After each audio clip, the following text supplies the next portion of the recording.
Falcons EdTech Tutorials.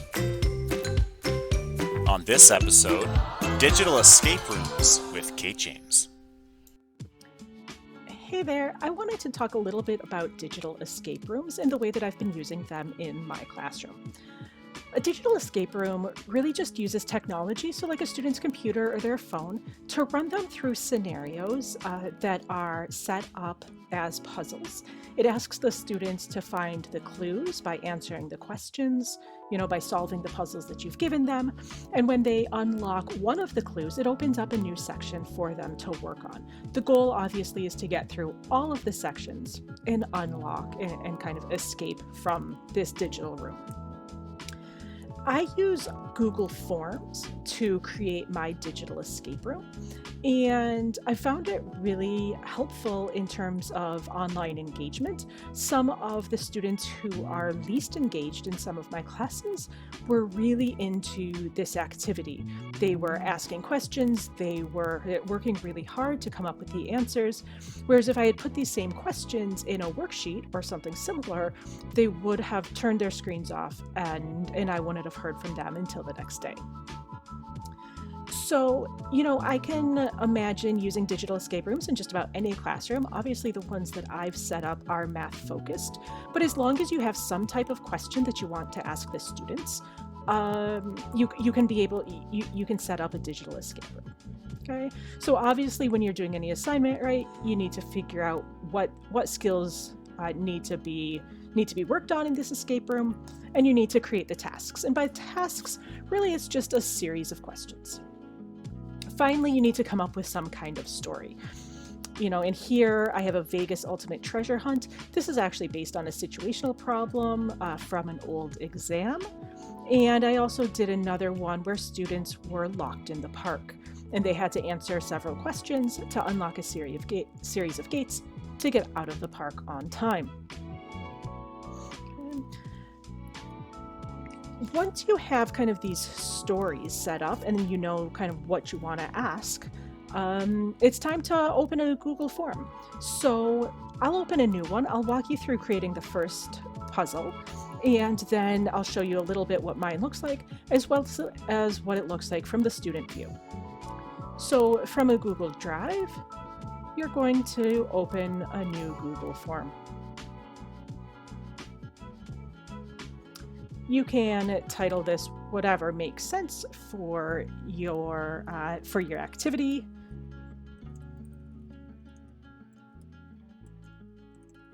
And this means that students need to enter an email address. So you don't have to have Google Classroom set up in order to use this. I simply had the students write in their WQSB email address, and that's how I knew who was answering and the questions that they were answering correctly. You can also, obviously, if you have Google Classroom set up, right, you can run this through your Google Classroom, but if not, I do collect email addresses.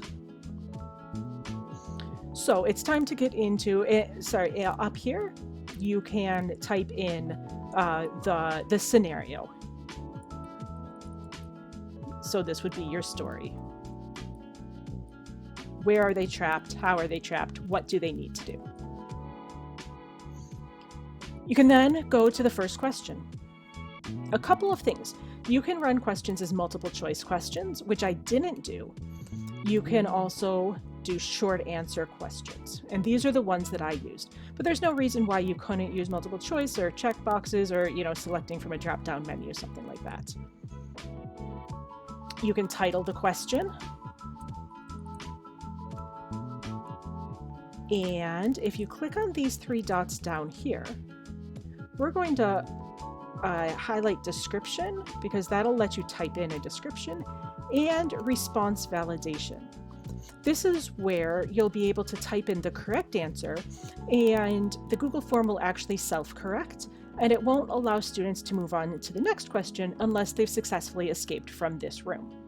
Okay? Or in my example of being locked in the park, they have to be able to get through the first gate before they can encounter the second problem and the lock at the second gate. So you can type in a description. You would type in the answer. And if it was a number, you could select number, text, right? And then whether it's number or text, you can click on this down arrow that says contains. Could be doesn't contain, right? Or if it's a number, greater than or equal to, right? So many options.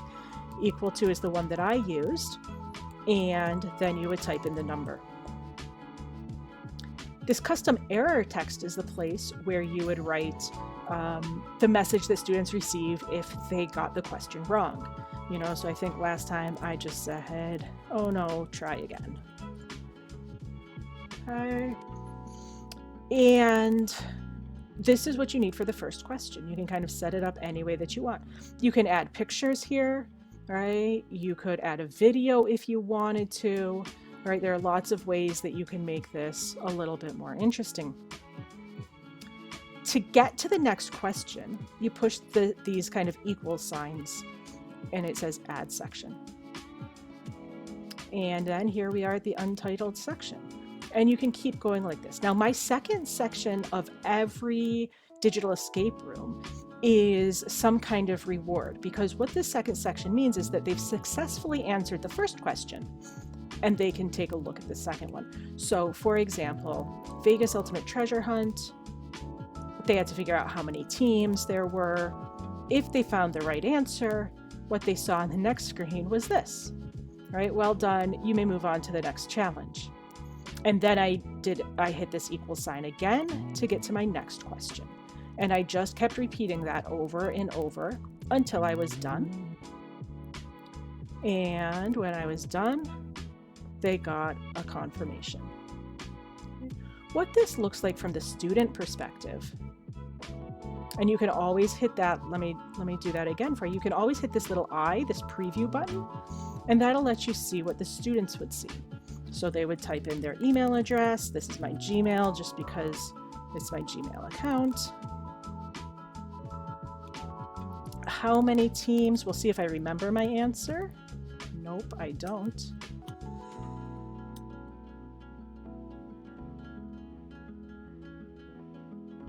I can find my answer out.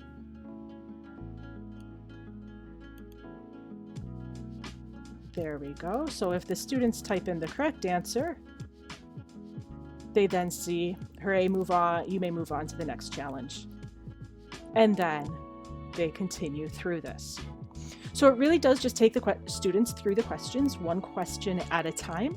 But because it's online and the students are kind of playing on their computer and they see it as a challenge, it really has increased participation.